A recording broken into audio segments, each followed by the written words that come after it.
Yo, Bakayalo, Kono Yalo, et oui, on se retrouve pour une théorie Boruto 2 Blue Vortex pour le chapitre 11, parce que le chapitre 10 était un véritable banger. D'ailleurs, il y a la vidéo sur la chaîne Je Fonce Plus qui est disponible avec les images qui bougent et tout. Va la regarder si tu n'es pas au courant de tout ce qui se passe et que tu n'es pas à jour. Mais avant de commencer la vidéo, instant auto-promo, bien évidemment, mon manga Wolfus qui est disponible légalement et gratuitement sur Manga Draft. Je te mets également le lien en description, comme ça tu pourras regarder directement ce banger. Et après, tu me fais un petit retour en commentaire. Mais on va parler de Himawari et de faire une petite théorie sur le chapitre 11 de Boruto 2 Blue Vortex. Bon, déjà, on va parler d'Inojin, qui semble être mort puisqu'il s'est fait embrocher, mais on sait très bien que par rapport à Himawari, elle a des pouvoirs assez impressionnants. Là, on voit que par rapport à ses cheveux, c'est en train de se déchaîner, un peu comme les Uzumaki, notamment la mère de Naruto.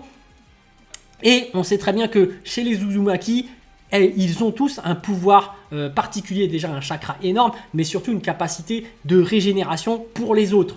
Je m'explique, par exemple Karin, qui est une Uzumaki, qui appartenait à l'équipe de Sasuke, et ben elle, quand elle se faisait mordre par Sasuke, on voyait qu'elle était capable de régénérer carrément Sasuke. Donc là, pour moi, on voit déjà que Himawari a cette capacité des Uzumaki de pouvoir régénérer les gens. En plus, le pouvoir de Kyuubi, de Kurama, est capable de régénérer les gens. On se rappelle que Naruto, lors de la Grande Guerre Ninja, était capable de régénérer les autres et de leur partager le pouvoir de Kurama. Donc, pour moi, c'est effectivement Himawari qui va régénérer Inojin. Donc, Inojin ne sera pas mort, donc il sera régénéré. Cependant, il y aura une rude bataille qui va se passer entre justement Jura et Himawari, et d'après ma prédiction, eh ben je pense que Himawari va finir par perdre et se faire capturer. Mais pas n'importe comment.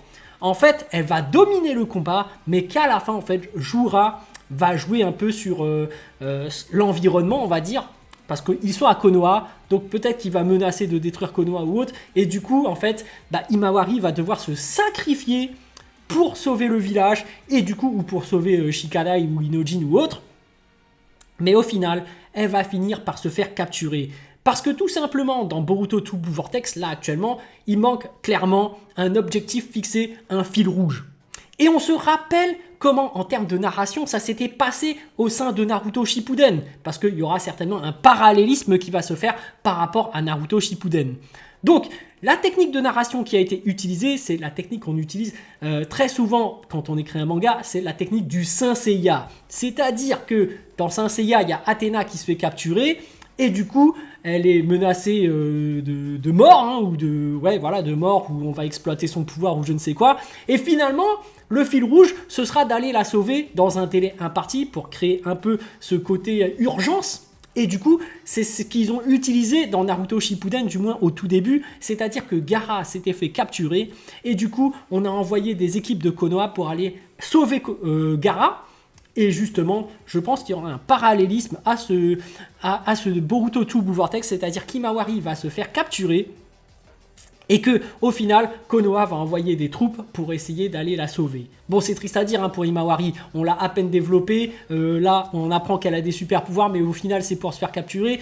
Mais je sens que l'auteur va utiliser cette technique de narration, cette technique dite du Saint Seiya, tout simplement parce que dans le chapitre 10 de Boruto, qui a été diffusé là sur ma chaîne Je Fonce Plus, on a vu qu'en fait Jura n'a pas directement mordu Himawari et ne s'est pas directement transformé en arbre comme tous les random ninjas qui se sont fait avoir.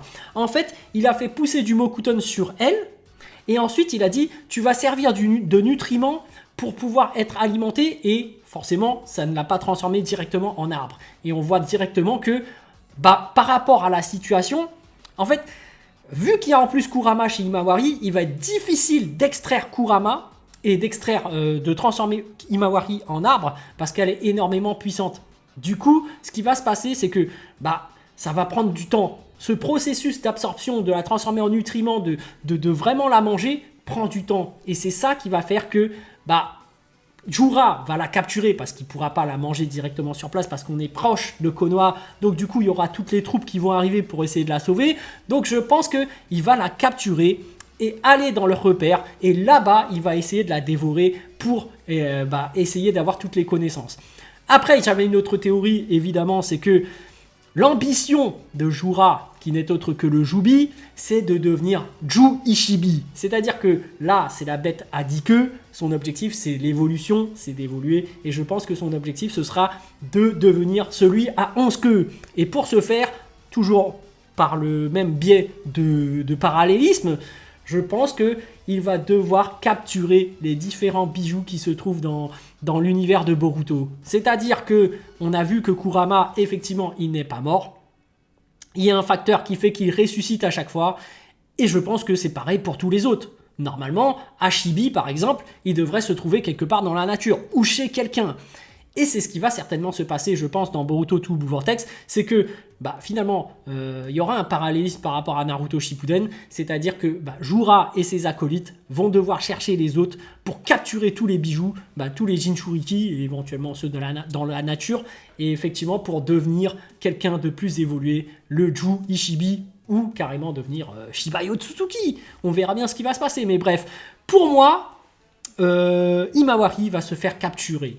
Bon, après, ce n'est qu'une théorie. Évidemment, je n'ai pas la vérité absolue, mais on voit que ça commence à se construire. Et je pense que l'un des problèmes dans Boruto To Blue Vortex, c'est que les objectifs ne sont pas encore définis clairement. On ne sait pas quel est le véritable fil rouge par rapport au manga. Et là, c'est en train de se dessiner, un peu comme dans Naruto Shippuden au tout début. Et que finalement, pour le début du moins, ça va être de sauver Himawari. Et ce sera l'occasion de former différentes équipes qui vont à la chasse de Jura et de ses acolytes, et que forcément, comme il y a toutes ces acolytes, comme par exemple le Sasuke, le Muegi, etc., on aura différents combats qui vont se passer, et des développements de personnages par rapport aux différentes équipes, qui fait que, voilà, là, en termes de narration, c'est écrit. Donc voilà. Bon, je parle de ça, pourquoi? Parce que la technique Saint Seiya, également, je l'ai utilisée dans le manga Wolfius. Donc forcément, quand ça va sortir en septembre, vous aurez 120 pages d'un coup qui va arriver.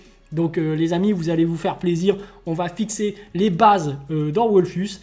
Et voilà, moi je pense que c'est exactement pareil quand tu es auteur, quand tu es en train d'écrire Naruto Shippuden ou même Boruto. Boruto To Blue Vortex, tu as besoin de fixer un objectif et d'avoir un fil rouge et d'avoir les différents adversaires à affronter. Donc voilà. Après, on voit effectivement, comme je le disais, que par rapport à Naruto, Boruto, il y a beaucoup de parallélisme inversé, certes, comme je l'avais déjà dit auparavant. C'est-à-dire que tu vois que Boruto, en fait, c'est l'enfant de la malédiction. Tu voyais que Naruto, c'était l'enfant de la prophétie. Là, Boruto, c'est l'enfant de la malédiction. De ses yeux bleus, il voit disparaître un peu tout ce qui se passe. Alors que Naruto, c'était déjà pressenti comme le héros qui devait sauver tout le monde. T'as un parallélisme forcément entre Boruto et Sasuke. Tu vois bien que les deux ont pas mal de similitudes, même au niveau du style, de leur caractère actuel. Tu vois que entre Sarada et Sakura, il y a un parallèle. Pareil pour Sai de l'époque, dans Naruto Shippuden, et Mitsuki. Parce que tu voyais déjà que les deux cherchent leur personnalité, cherchent leur identité. Donc, on a vraiment un parallèle entre Boruto et Naruto Shippuden.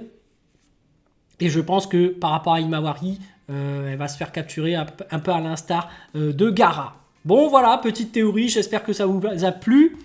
Sur ce, les amis, je vous dis donc à plus dans le bus, ou plutôt à plus tard dans le car, ou plutôt à bientôt dans le bateau.